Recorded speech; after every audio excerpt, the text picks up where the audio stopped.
Hey everybody, it's Mike here from The Art of Guitar. I thought it would be a fun experiment to go back to when I was 16 years old. I think we all want to do that sometimes.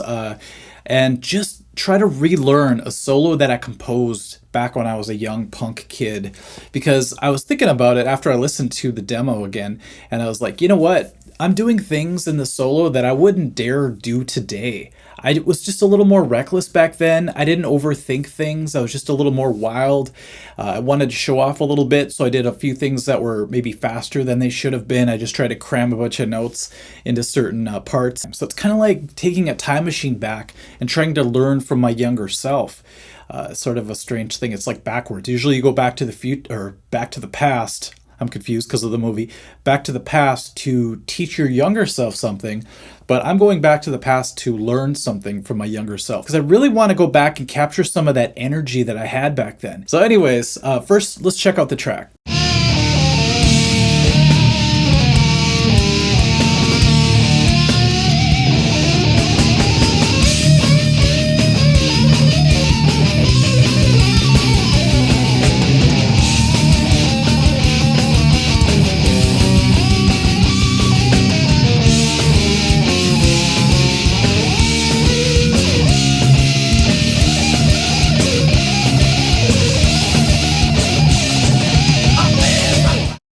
All right, that was so fun recording that when we were younger. We walked into this guy's studio. His name was Bill Bailey, and he had a basement studio.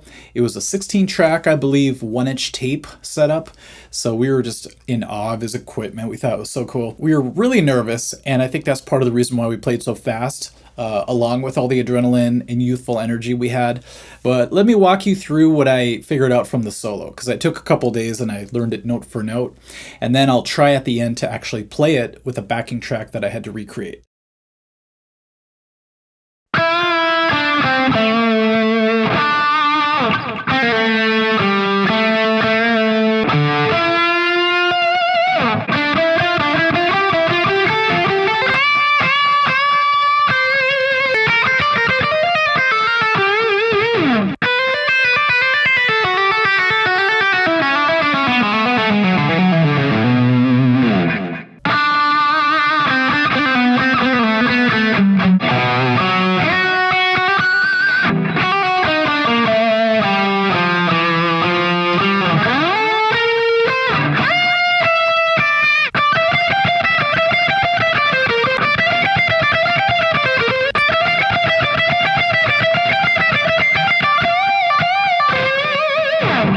I say we give the backing track a try. Another thing that I learned that's very important for me to convey to you guys is that making this backing track by myself was very enlightening.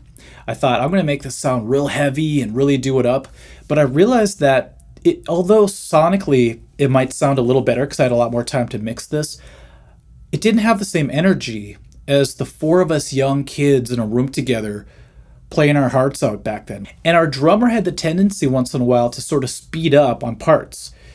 And some people think that's bad drumming, but I love the energy it brings to certain parts of the solo. And when I tried to redo it, it's really hard to capture that. So that's just some intangible type thing. It's hard to really experience it till you try to recreate it. And all of a sudden you're like, okay, something's still missing.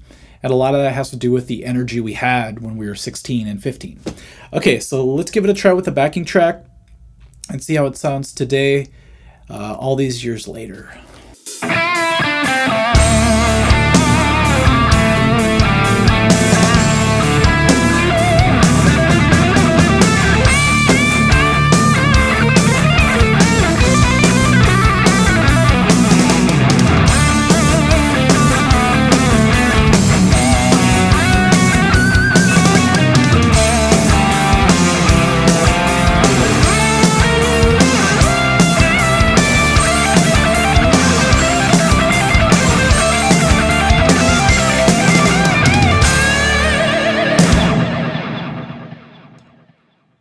All right, that's after a couple hours of practicing. I know if I gave it a weekend or something, I could get it really tight.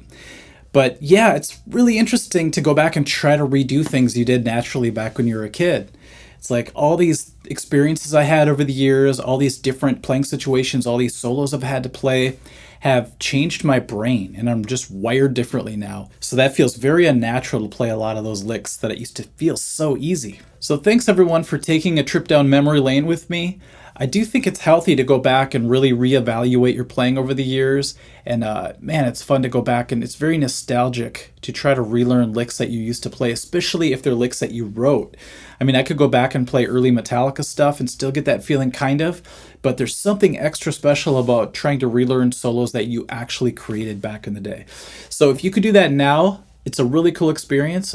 If you're still at the beginning of your journey, go ahead and maybe compose some solos, even if it's just a backing tracks, and put them away maybe in a file somewhere in your computer. Maybe someday you can come back and say, man, I remember when I used to want to always play like this, or I was doing this all the time. And you might surprise yourself because you might actually be able to go back to your younger self and learn from them. It's exciting and weird. All right. Thanks for watching, guys. See ya.